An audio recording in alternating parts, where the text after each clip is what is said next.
Hello everyone, welcome to X Chapter channel. This week I'm doing something a little bit different, other than obviously being inside part due to coronavirus.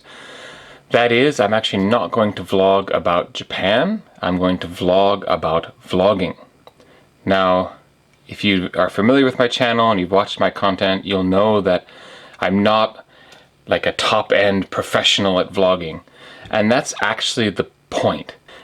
I came into vlogging with basically no experience whatsoever. I have no background in film, I have no background in photography, I have no background in video editing or producing or anything like that.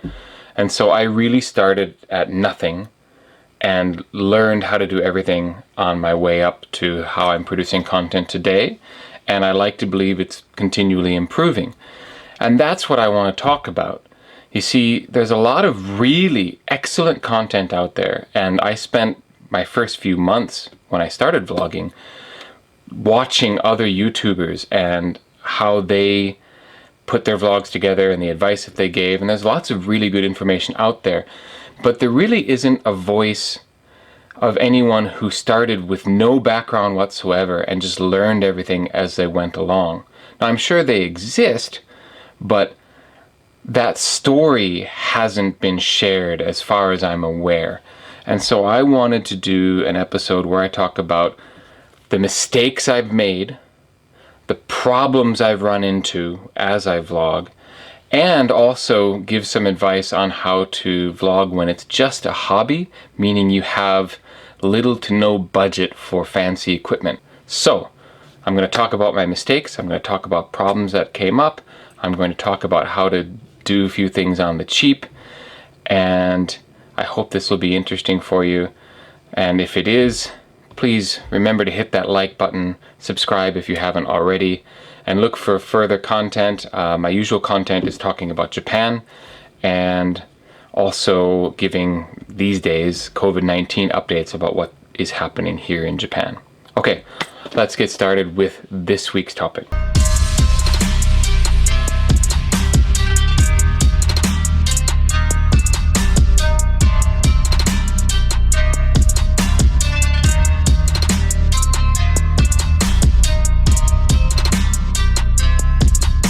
The first thing I want to talk about is equipment that I wanted to make this happen. I knew I was going to be walking around and I wanted something light, portable, easy to attach to a selfie stick. So I thought, okay, I'm going to get an action camera. That'll fit the bill.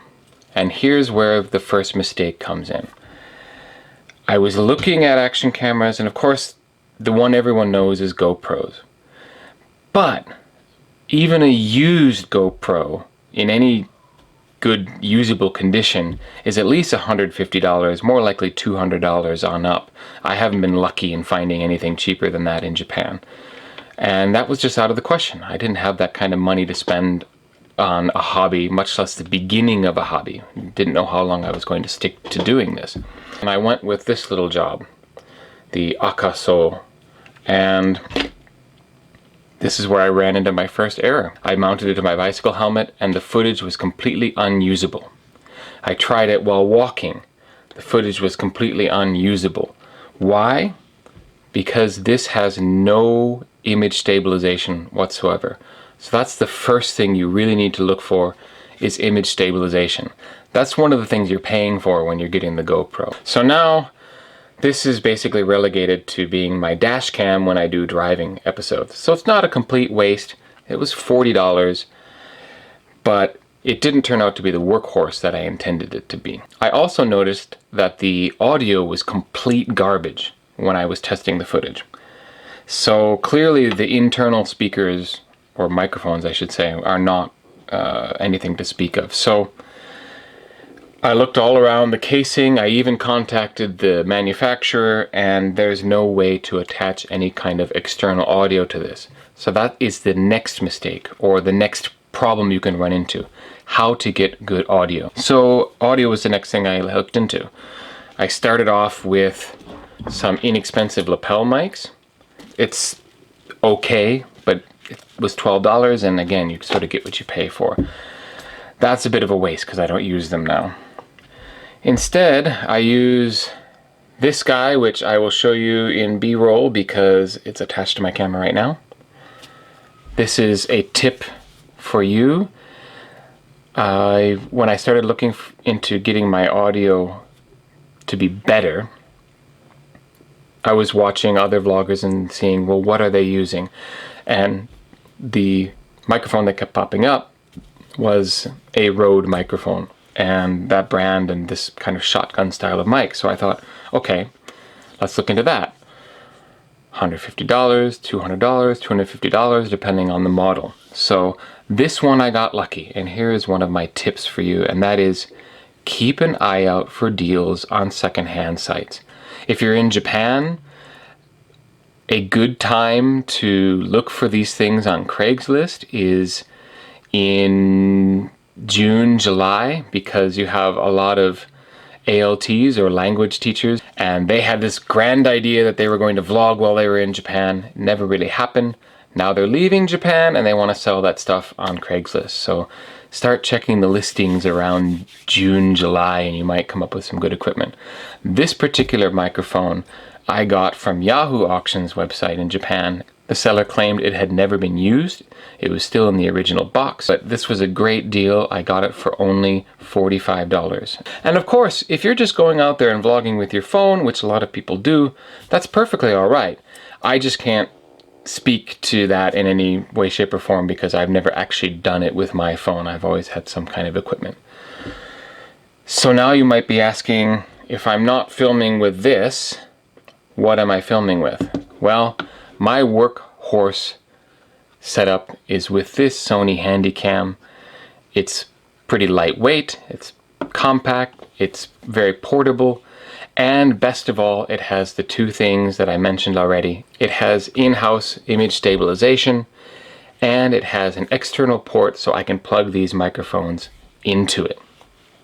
Now, you might be asking, well, that's lucky, you have this expensive Handycam. Well, I mean, Handycams secondhand, you can get decent ones for as little as $80 to $100, depending on the model. This happened to be one I had already, so might as well put it to use, and it's turned out to be perfect for what I do. So here's one of the problems I ran into then. Even though this camera that I'm using right now has an external port for a microphone, there's no place to mount a microphone on the actual camera itself, which was a real running problem back in the beginning. I had a way to plug in audio equipment, but no way to, I couldn't juggle it with a selfie stick and everything like that. So I ended up getting these guys, these basically shoe mounts that I could screw onto the camera, screw onto the selfie stick, and then mount the microphone on. And like I mentioned before, the microphone itself, those bands had broken and snapped because they basically had been in a non-climate controlled area. The microphone is in great working order, but the rubber had deteriorated on those. So the colorful bands on it now are simply 100 yen store hair bands that you would buy to use to tie back your hair. And buying these shoe extensions and buying these 100 yen, $1 pack of hair bands to fix the microphone, when you're on a budget, you're going to have to get creative. You're going to have to sort of jerry-rig things together sometime. It's why tape is such an important part of any photographer's equipment bag. I carry that tape around whenever I do any vlogging outside because I never know when something's going to fall apart or come loose or need to be secured. And so yeah, just getting used to jerry-rigging and fixing things and putting things together like that is a trick you're going to learn as you go along. Now I want to say something about getting started right at the very beginning.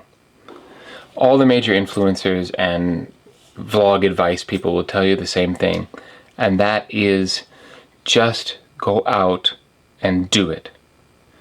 If you wait for the perfect equipment, if you wait for your dream setup, no, don't wait. It's best to get out there and create because you're going to learn so much just by doing it.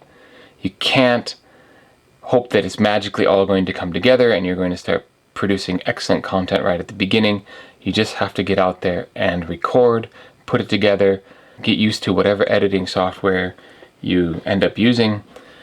And there's a whole bunch of hurdles you have to get over. You have to get used to talking to a camera. It was weird for me at first. And in the end, I just basically, now I imagine I'm talking to an audience right now in the form of this camera. You know, getting used to filming in public, filming scenes so I could have B-roll that I can intersperse into things and make my videos more beautiful or more interesting, a little more storytelling. And learning how to do all those things and getting used to those things are only done through experience. You have to get out there and film. That's my number one advice. And you'll learn what you need as you go along. You'll learn what problems arise as you go along. But in the beginning, I want to tell you that image stabilization is key. Getting good audio is key. Make what you can of the equipment you have, even if it's just your smartphone, but get out there and do it. I hope this was useful for you. If you have any questions about vlogging yourself or any problems you've encountered that I might be able to help you with, please comment below. Other questions, feel free to ask. Please check out my other content and join in the conversations there about life in Japan as a long-term expat. And I hope to see you on my next video. Thank you for watching. Bye.